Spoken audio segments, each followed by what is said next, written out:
New Thought Media Network. We are a global broadcast network of positive music, media, and entertainment, inspiring humanity's evolution along the journey of enlightenment and creating a world of love, peace, empowerment, and prosperity for all.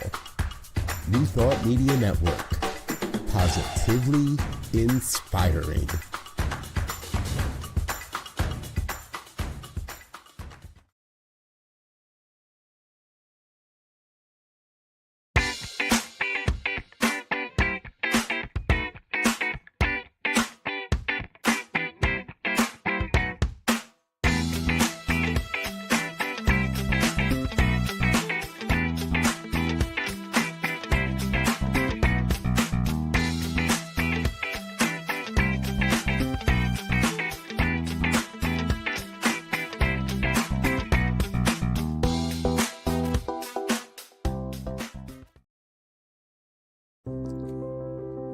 There is a presence ready to meet you here.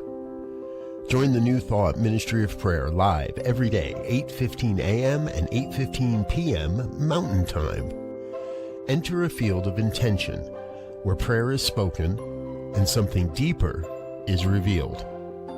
Our professional prayer partners stand with you in truth, in love, in possibility. Bring your request live or share it anytime at ntmedia.org/prayer. Come as you are and step into what is already becoming. We look forward to praying with you. New Thought Media Network proudly presents the Science of Mind Saturday Conversations. Learn more about the Science of Mind philosophy, faith, and way of life.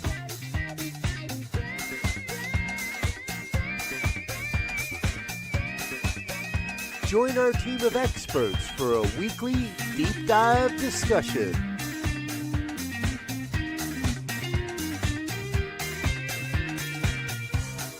Come study the science of mind, chapter by chapter, and resources from the Science of Mind archives. Plan to join us every Saturday, 9 a.m. Mountain Time. Only on the New Thought Media Network.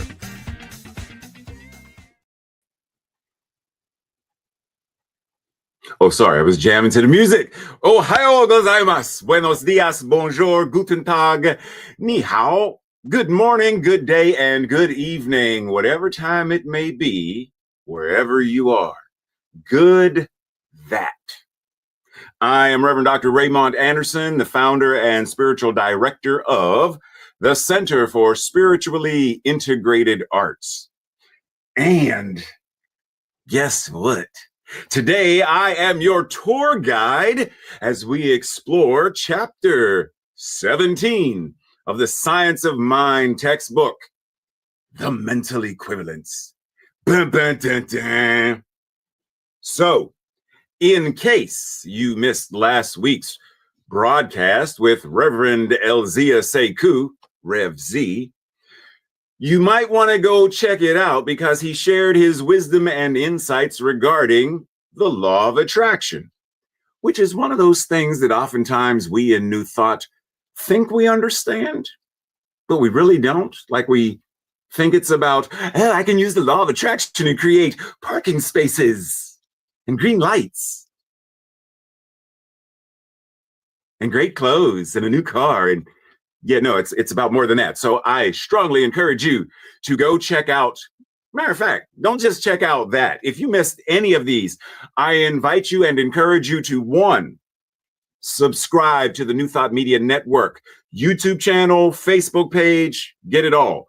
Make sure you click subscribe because then you'll get notified when something new is posted or when something is coming. Also, as you are watching, I invite you to click always. Click like, because it helps the algorithm. Click share so others can partake and join in our conversation. And if this content, which I know it does, feeds your mind, body, and spirit, as always, feel free to support New Thought Media Network with any form of financial support that you can, so that more such programming, matter of fact, since certain networks and streaming platforms are messing up right now, imagine if New Thought Media Network was available on regular television or cable television or one. So support financially. Now, breathe. And keep in mind that next week is What the Mystics Have Taught. So you'll want to tune in for that. And as I said, when you click subscribe, you will get notified.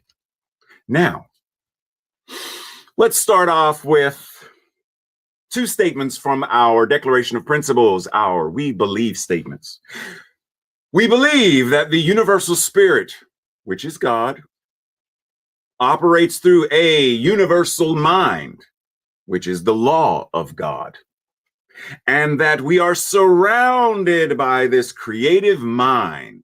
We're surrounded by that which God is, which receives the direct impress of our thoughts and acts upon it.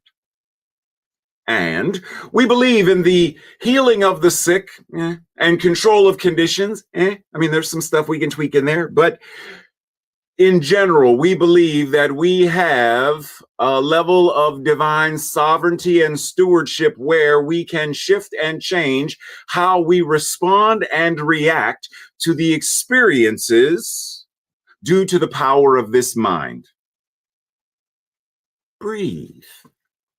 And let us jump in. Chapter 17. It starts off with, if we know. If we know that the power with which we are dealing is principle and not personality, if we know and believe that mind, capital M, mind, is the only actor, cause, effect, substance, intelligence, truth, and power that there is, if we have a real embodiment, key point there, I'm going to come back to that, then we can demonstrate. Good morning, Shay. Did you get that? If we know and believe that God, spirit, mind is the only thing acting, that includes me, includes you, includes all, is the only thing acting, is the only thing causing, and is also the effect. Like it's all of it. It is the substance, everything. This lotion bottle, God. These clippers, God. This book, God. It's all the one mind expressing.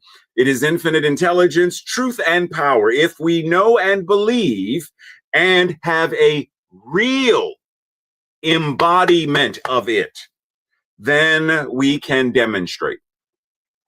Now, I'm going to throw this out there. There's a certain individual that wrote a book recently. I'm not going to say any names, but the book is a reinterpretation, a modern interpretation of mental equivalence and whatnot. And in the book, there are 4 pillars that are identified as part of this thing we call mental equivalence. Because a lot of times people say mental equivalent and they think mind, thinking. And no amount of simply sitting down and thinking. You know, Shay and I could sit down in a restaurant and we both sit there. And Shay is thinking meal, beverage, and I'm thinking meal, beverage. And the server comes over, we don't say anything. We just think. And somehow, through the magic of Lucky Charms, the server knows what we want, goes and tells the chef who prepares it, the power of mind.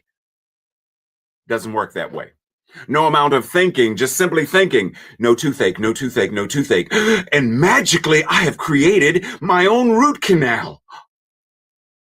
Doesn't work that way. It's mind, thoughts, beliefs, paradigms, all that stuff. Words, communication, all the things that we say, no matter how we are saying it, through text, sign language, spoken, hieroglyphics, doesn't matter. However we are communicating, our emotions and feelings, and our actions. When all of those, all four of them, are aligned with knowing and believing, mind is the only actor, cause, etc., and we have a true embodiment of it, then we can demonstrate. Dr. Holmes goes on to say, if we lack, if we are poor, if we are without friends, if we are without opportunity, we should be sure to erase from our consciousness any sense of lack.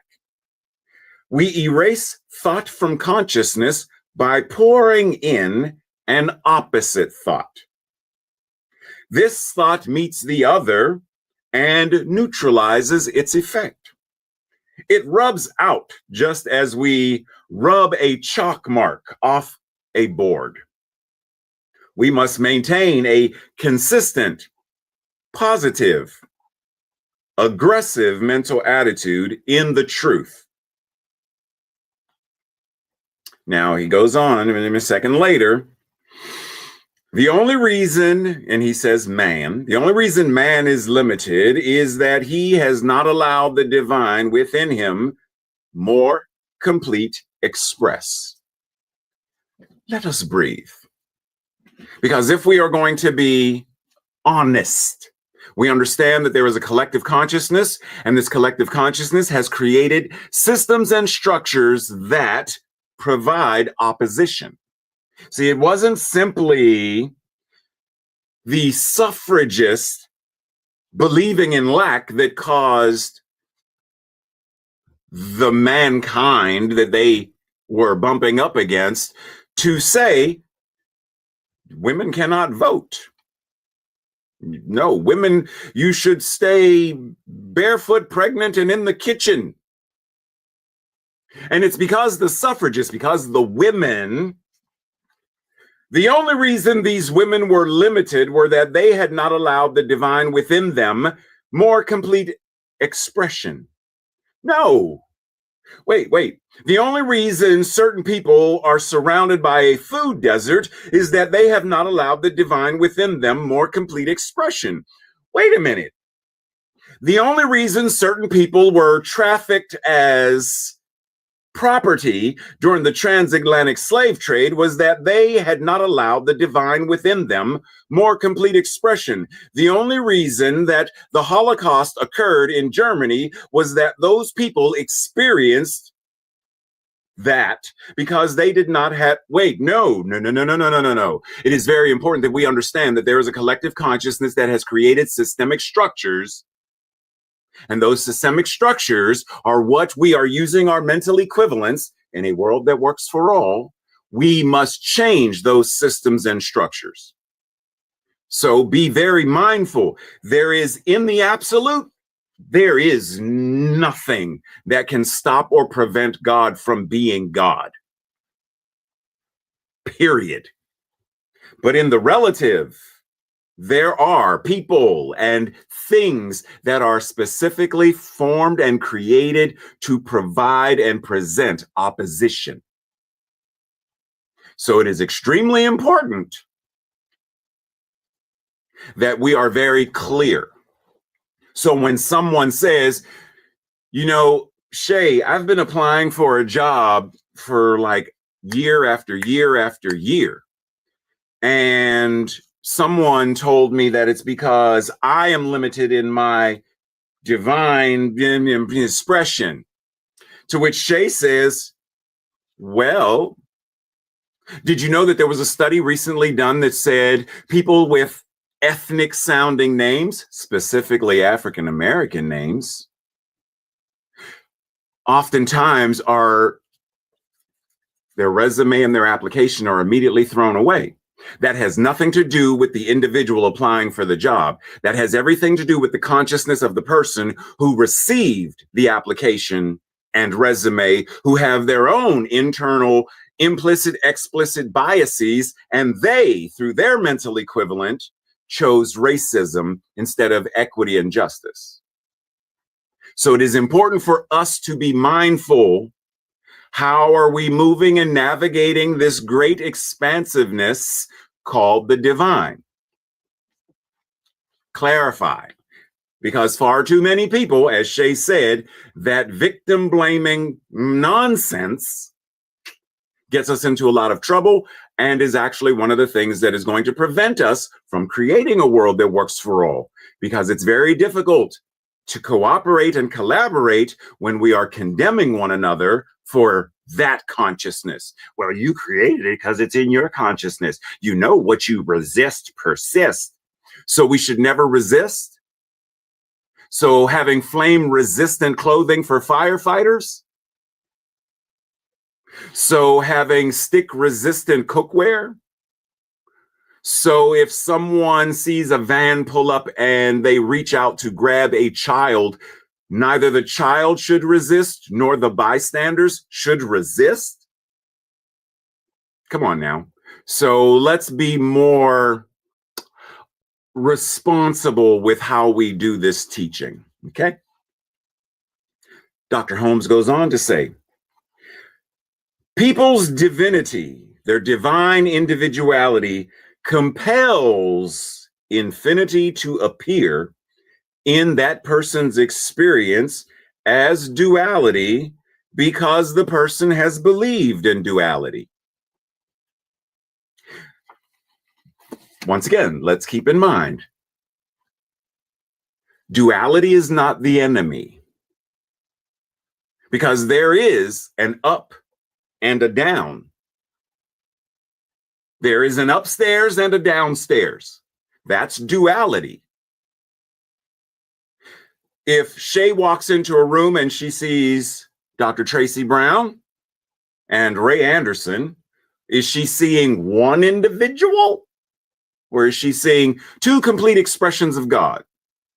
That's duality. Well, wait a minute. If Shay is the one seeing, then that's, wait a minute, that's me and that's you. And that's you and that's, there's a right and a left. That's duality. Hot and cold, duality. Dry and wet. So let us stop making duality the enemy. Duality is our experience in the relative, how I am moving and navigating and things. In the absolute, there is only oneness. Just like if I were to say, I'm going to use the word humanity. How many is that? Humanity is a oneness. It includes all of the people past, all of the people present, and all of those yet to be. And within that oneness, there are billions and trillions and quadzillions of. And we understand that. And the fact that there are so many of them doesn't diminish what humanity is. So us recognizing that there is both and, there is oneness and duality. There's both and. The duality is still an expression of oneness, just like two humans are still an expression of one humanity. It's not that difficult of a thing. And trust and believe, Shay, you will see us eventually. Like we're going to be at something and we'll be like, come on, Shay, let's celebrate. So be ready, because as you can tell, I tend to be on the very calm and muted side of monotone. Dr. Holmes goes on. Prayer does something to the mind of the one praying. It does not do anything to God. So it does not change God in the absolute. But I would dare to say that if prayer is changing Ray's mind, then Ray, as a divine expression of God, is in fact changing God in this individualized expression. Right? When Dr. Tracy Brown prays, and Ray is partaking of breathing and feeling, and it's changed. Well, then that which we are as the divine, the individualized expression, we are changing. Just as my experience of gravity is my experience of gravity. Boom, ow. Ow, I slipped on the ice and fell. It's my experience of gravity. It's not Shay's experience of gravity because Shay didn't slip on ice. Ray did. And it's not changing gravity but it's my experience. So the eternal gift is always made. That which the divine is always present, which means we are always able to shift, evolve, grow, and create a new outcome. Right? And even if the outcome isn't a physical, tangible outcome, Ray fell, because boom, bumped his head. I can't, and rewind and somehow go back to before I can't do that. But I can change now how I move forward. I'm more mindful of my steps. I go in the house and get some rock salt and put it on, like whatever it is. I can change. I can choose to change how I proceed. Harriet Tubman chose to change not only how she proceeded into freedom, emancipation, but she then said, well, wait a minute. None of us are free until all of us are free. So I need to go back and free as many others as I can. That's this. The eternal gift is always present. Emancipation, liberation, equity, justice, all of it. It's always present. But are we embodying it to the degree that we are able to then demonstrate it? The gift of God is the nature of God. The eternal givingness of God. God cannot help making the gift because God is the gift. I feel like we should have like, because if God is the gift and we are individualized expressions of God, then we too are an expression of the gift. We too are an expression of the nature of God. All that is true of God must be true of us. Are we embodying that? Because if I continue to go throughout my life as little old poor me, wretched me, and even if I don't do the classical traditional Christian view that I once did, I am a sinner saved by grace. It took him dying, being lynched for me to be free. Okay, cool. Okay, if that's what you choose to believe, I got you. But why are you wretched and a sinner and like what? And we still, even in our teaching, we still perpetuate similar ideas. You know, Ray, if you keep doing that, the universe is going to keep whacking you over the head with that cosmic 2x4. God is going to continue to punish you till you learn. It's the same messaging. But when we switch it out and we understand, the gift of God is the nature of God. And God, therefore, is the gift, the eternal givingness, that one and the same. So Shay is the gift. Ray, our names rhyme. It just clicked into my head. Ray and Shay are here today, ready to no, let me stop. Squirrel. So when we recognize we are the eternal givingness of life to life. That means every hug we give, every, hey, how you doing today? Every greeting we give is the eternal givingness of love, of life, of the divine to itself as each individual person. So that idea of what Shay said, the ecstaticness, that would be contagious. And that would be Shay giving ecstasy and the joy of to both Dr. Tracy and myself when we see one another. And then we embrace and we laugh and we smile. That is a demonstration of the eternal givingness, the eternal lovingness of God to all.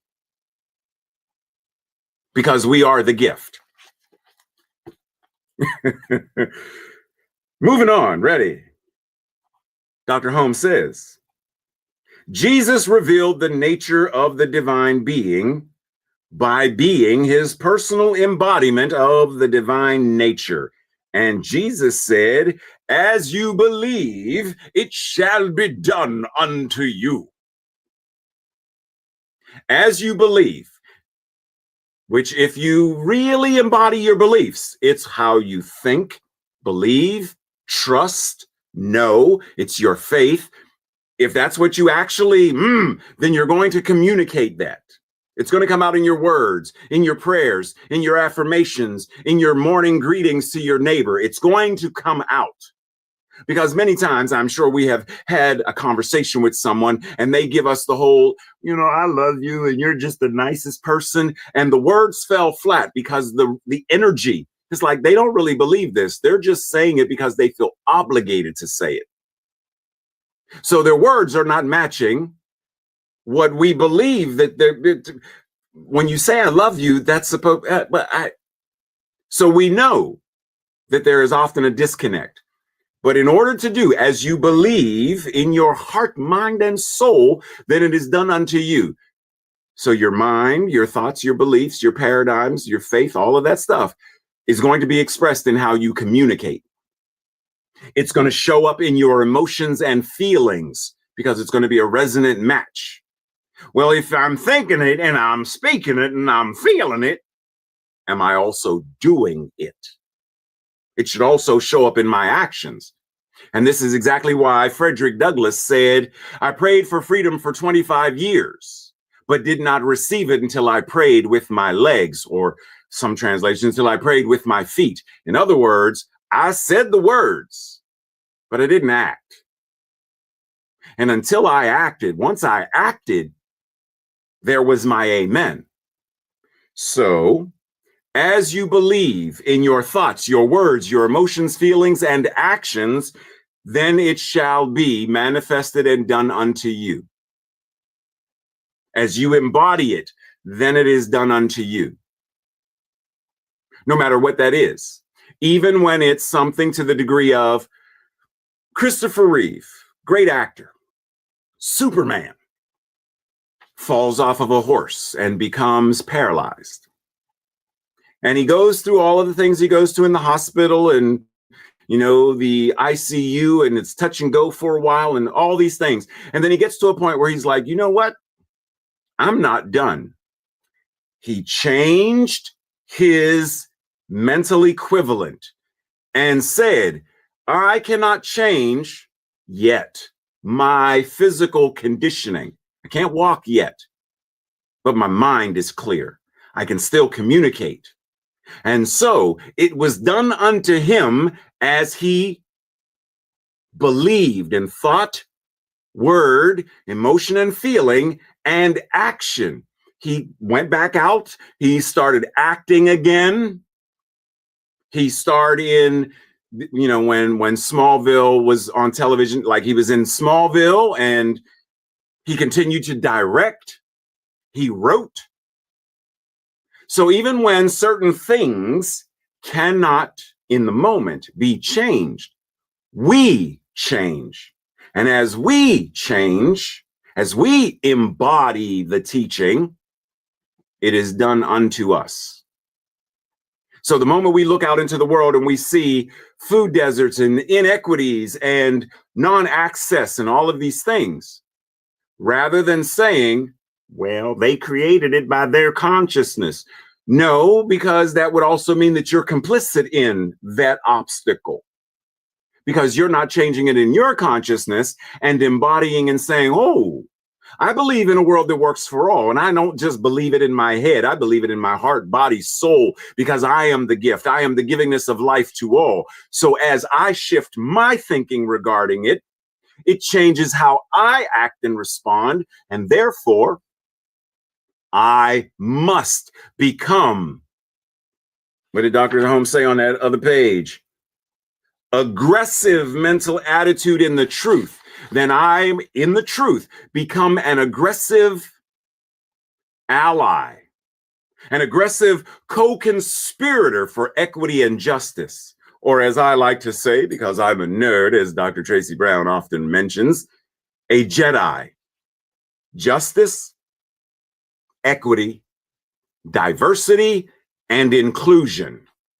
I become aggressive in my allyship and my advocacy to say, wait a minute, they don't have access.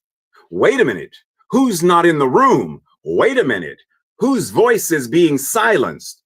In order to create a world that works for all, I must also, because of my belief in the truth, because of my faith in the teaching, because of my application of principle, I must be a 21st century New Thought Good Samaritan and must be in service and as service, because I am a divine expression of the givingness of life to all.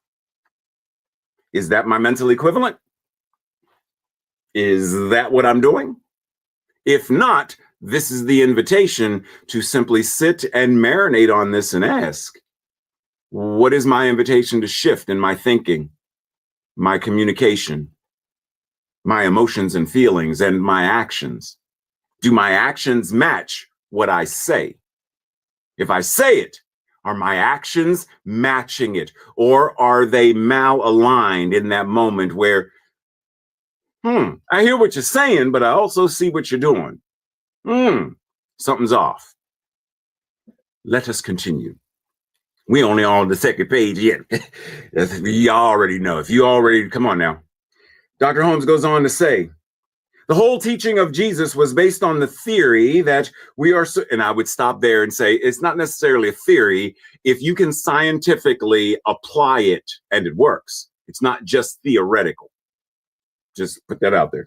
The whole teaching of Jesus was based on the theory, based on the idea, the concept that we are surrounded by an intelligent law which does unto us, which matches us and shows up according to how we believe. Mental equivalent. All four pillars: thought, word, emotion, feeling, and action. Okay. Jesus applied the necessity of faith, conviction, and acceptance. That is, it must be measured out to us according to our own measuring. We must not only believe, we must not only believe, we must know that our belief measures the extent and degree of our blessing. So, how much, fill in the blank, whatever we want to say, how much love are you ready to receive? How much love do you believe you are worthy of receiving? How much beauty are you worthy of accepting of yourself? How much grace are you accepting? See, it's easy to talk about money, money, money, money, more money. It's easy to talk about more money, more clothes, more cars, more stuff. It's easy to talk about that. You know, Shay, can you sit down and pray with me? Because I want more money. My center needs more money. We need more money, money, money, money, money. And I understand that. The system in which we operate, the capitalistic system, money is the currency. I got that. Money is I got that. But what I'm saying is, when we shift the other things, love, joy, gratitude, grace, then the byproduct flows far easier. Because if it's not shifting in the intangible, then the tangible, there's a disconnect. So how much joy, love, gratitude, beauty, ease, and grace are you willing to receive for yourself, about yourself. Because I'm not saying, well, I'm willing to receive a lot of beauty as it goes to, going to the art museum or, seeing Shay, and Shay is a beautiful person and Dr. Tracy is a beautiful person. Yes. And do you see yourself as a beautiful person? Can you receive your own beauty? Do you love yourself to overflow? So you are drinking from your saucer because your cup runneth over. Are you doing that? Because if Dr. Holmes is going to say it must be measured out unto us according to our own measuring, then why not measure to infinity and beyond, as Buzz Lightyear would say? Why not be like, whoa, you know what? No. Because, we often do the whole thing about when you go to the ocean to receive water, do you go with a thimble? Do you go with a scoop? Do you go with a cup? Do you go with a bucket? What? I'm like, look, I am so open to receiving water that I know that the water vapor, the H2O in the air itself, I receive and have access to. Not just the ocean, but all of it. As a scientific principle, I am open to H2O in all of the forms that it shows up as. That includes the polar ice caps. They made out of water too. I am open to receiving rain, snow. I'm open to receive. So if I look at love that way, am I open to receiving love, beauty, and joy? Do I feel like I deserve?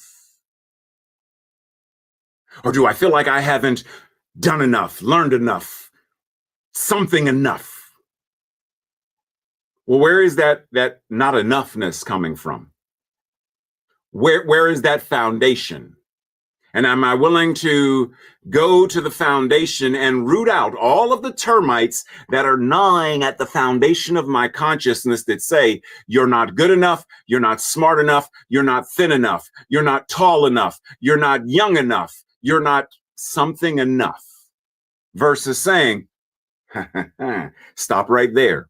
Stop right there. I am a divine expression of God.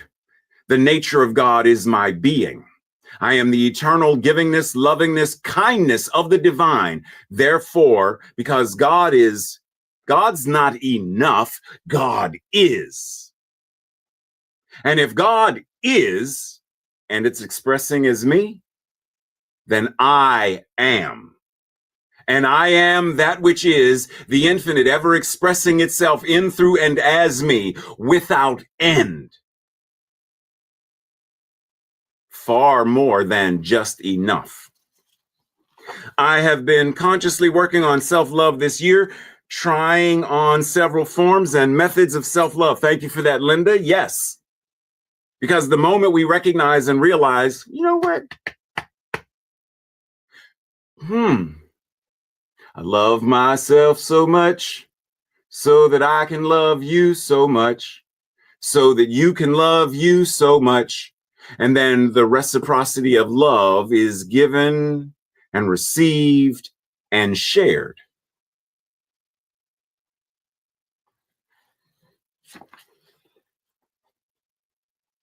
Okay, ready?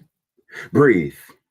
So Dr. Holmes goes on to say, we call this the law of mental equivalence. How much life can any person experience? As much as they can embody. He didn't say, how much life can Linda experience? As much as Linda thinks. As much as Dr. Tracy Brown thinks. As much as Shay thinks. No. As much as Ray thinks. No. He said, as much as they can embody. So how much love can we embody? How much joy can we embody? How much brilliance of ourselves can we embody? We grow in power, and theoretically, there should be no limit to that growth. We grow in grace, and there should be no limit to that growth. We grow in, and there should be no limit. But Ray, why should there be no limit? Because that which you are, that which we are, is a divine expression of that which has no limit. The nature of God, your nature, has no limit. Now, even within duality, yes, and my height has a limit. My mind, my consciousness does not. My arm has a limit. My eyesight might have a limit, but my love does not. My grace does not. My joy does not, which is why I emphasized to what degree are we receiving, accepting, and embodying the absolute things, because they then tag your it to the tangible things. The more love I can have, the more love of self, then the more love I have to, because it's me, it's what I am. I can't run out of it. Because that which I am is a divine expression of limitlessness itself. That's why I say God is not omnipresent. God is omnipresence itself, omniscience itself, omnipotence itself. And that shows up as that which is omnipotent, that which is omnipresent. It shows up as it. But right now, today, we can expect to demonstrate or have our prayers answered according to our belief and the embodiment of that belief. What are we believing? And not just in our heads. Once again, thoughts, words, actions, feelings, all of it. What do we believe? Do we believe that the universal spirit, which is God, operates through a universal mind, which is the law of God, and that this creative mind surrounds us and receives the direct impress of our thought and acts upon it? Do we believe it in thought, word, emotions, feelings, and actions? Have we embodied that? If prayer has been answered, it is not because God has been moved to answer one person's prayer and not another's, but because one person, more than another, has moved themselves into a right relationship with the spirit or the principle of being, whichever one chooses to call it. So, why do some people have prayers that are answered, demonstrated, manifested, and others don't? And Dr. Holmes is here saying because one person may have moved themselves more than another.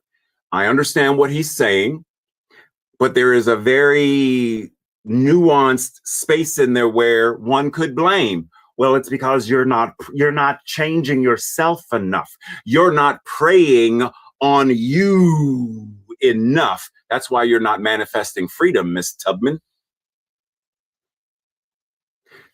Keeping in mind that there once again is a system called systemic racism and chattel slavery. So it's the systems, and because there are, I trust and believe, there are a great many people sitting in various homes praying fervently to any God that will listen, that they will have enough money to feed their children today, that the lights will stay on, that the house will stay comfortable. Many. And yeah, there's a certain level of they are praying from a space of, yes. However, to say it is simply because they are not, well, wait a minute. Capitalism isn't giving them enough money. She works 5 jobs. Why are many ministers in the New Thought movement not receiving a living wage? Is it because the minister and the board and the practitioners are not praying to this degree that they are moving upon themselves? Or is it because we operate within a system that needs to be changed as well? So it is important for us to pause and breathe and identify, is it me? No, it's not me. It's the system. So now what can I do to change and transform the system? How many of us are actively praying for a more eco-friendly, divine aware form of capitalism? You are very welcome, Shay. I do my best to, we have to make the teaching relevant in order to transform and truly step into a world that works for all. We are never going to be able to do it realistically if we keep metaphysical malpractice, metaphysical malfeasance. We're never going to get there. Never, ever, never, ever. Even for me, I even reference, and that's why I do metaphysical malpractice and malfeasance rather than spiritual bypass. Because the concept of bypass in and of itself, bypass isn't a bad thing. Because open heart surgery or heart bypass surgery, that's good.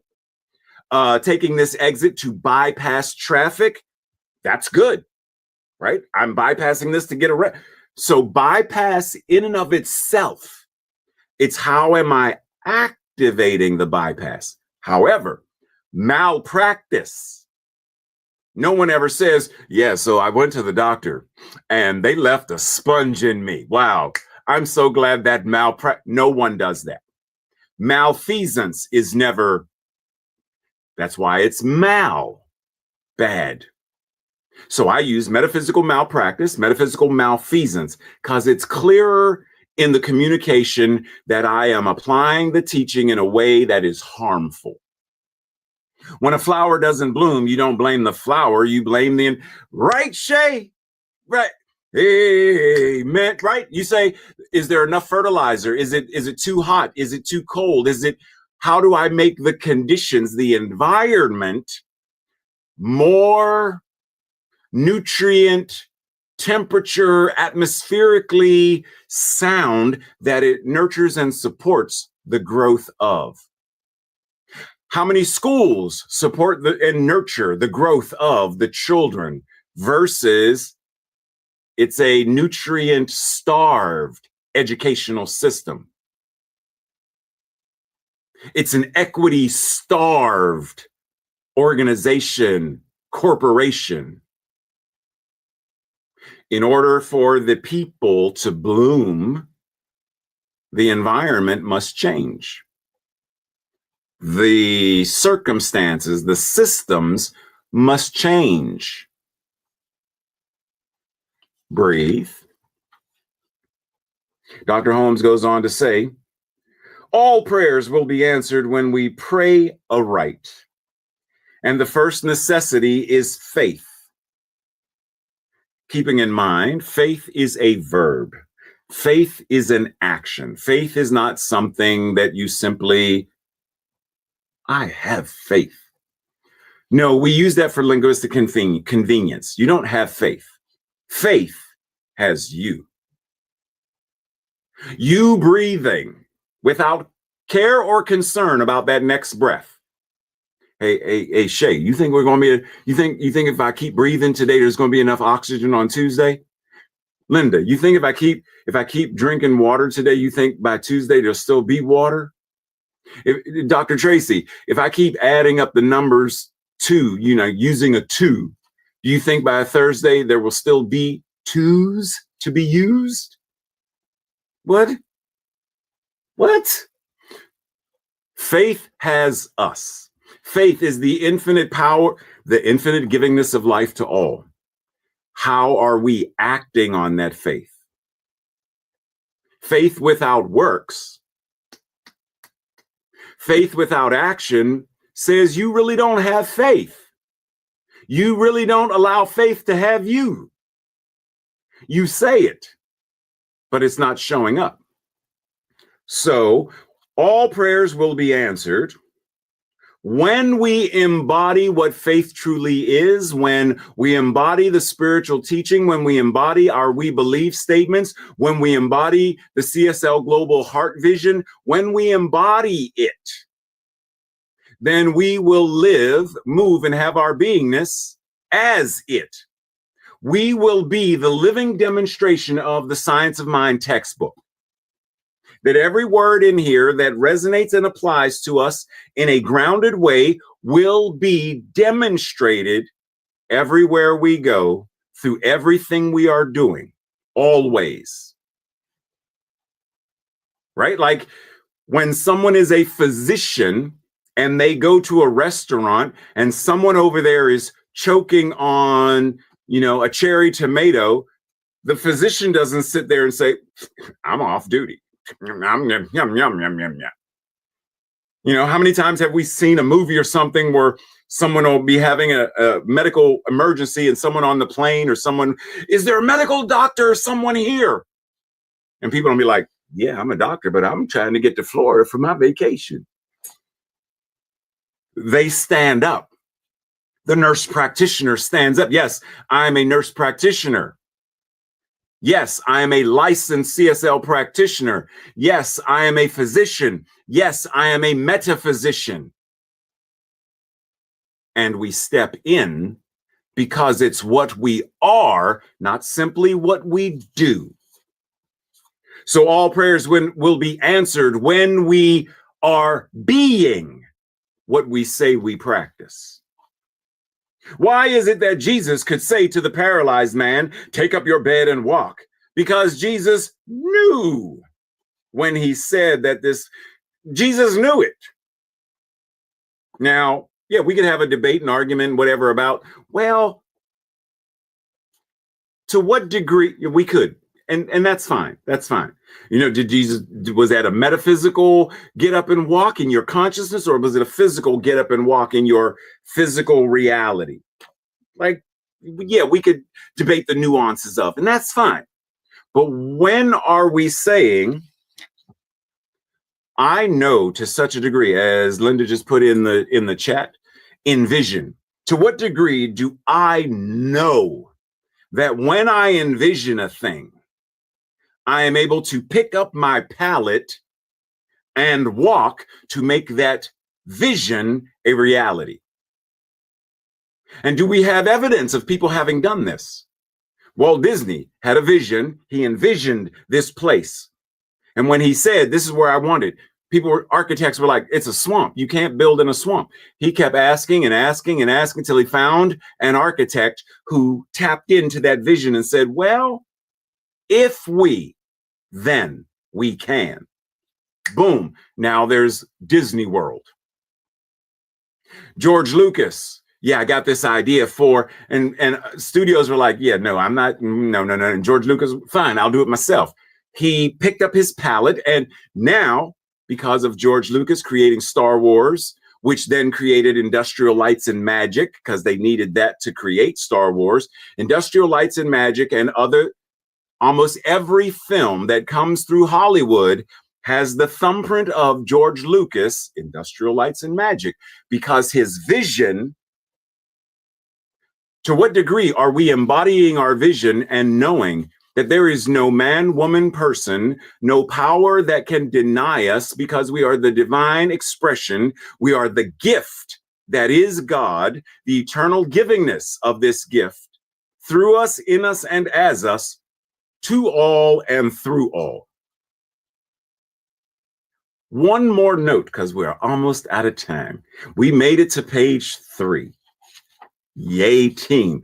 I encourage you, if you have not read this chapter, I encourage you to read it and break it down line by line, as we are doing now, and remix it and put it into your words based upon your vision of how we can use this and apply it and embody it to create a world that works for all. The law is infinite and perfect. But in order to make a demonstration, we must have a mental equivalent of the thing we desire. Do we have a mental equivalent of a world that works for all? Do we have a mental equivalent of what peace on earth, goodwill to all looks like? Or do we have a mental equivalent of, Ray, humans have always been fighting. They're going to always fight. There's always going to be war. That's your mental equivalent. Just because something was doesn't mean it needs to continue to be. There was a time when horse and buggy was the mode of transportation. And then someone said, I'm going to invent an automobile. And then people said, I'm not getting in that contraption, that witch machine. It's evil. Until eventually they were like, well, okay, fine. They shifted their mental equivalent.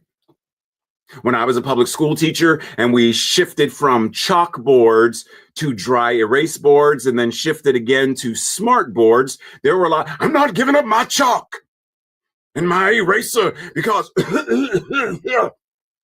I'm used to the dust. What? Eventually they shifted, new mental equivalent, dry erase, shift mental equivalent, digital. So it's possible. We are not bound by precedent. We are bound by principle. Are we anchored and grounded in what we know principle can do to shift all of the conditions and all of the systems worldwide so everything and everyone moves and grows and blooms to a degree where life is sustained and moved through the energy of love and compassion, cooperation, collaboration, clear and compassionate communication? What is your mental equivalent? And when two and more are gathered in the name and the nature of that mental equivalent, synergy. And that synergy grows until such time as we're living it. Now, does that mean people will never argue? No. But they won't try to blow each other up anymore. They will then know how to engage in decolonized, nonviolent communication. Healthcare, food without additives and things that cause other disease, all of that will be shifted. Do we have a mental equivalent of it? Can we envision it? Even though it doesn't exist right now, people can envision a unicorn. People can go to the movies and envision Baby Yoda and a Mandalorian fighting and whatnot for freedom. You can envision that. You can imagine that, but you can't imagine freedom and peace all across the planet. This week, I encourage us to all step into that place of imagination where even Neville Goddard said, imagination is God. Breathe. Thank you for once again showing up for an episode of Science of Mind and Spirit Saturday Morning Conversations. I am Reverend Dr. Ray. I have been your tour guide today. Please make sure that you tune in and stay tuned in for more of the great programming available here on New Thought Media Network. Until next time, blessings, love, and appreciation.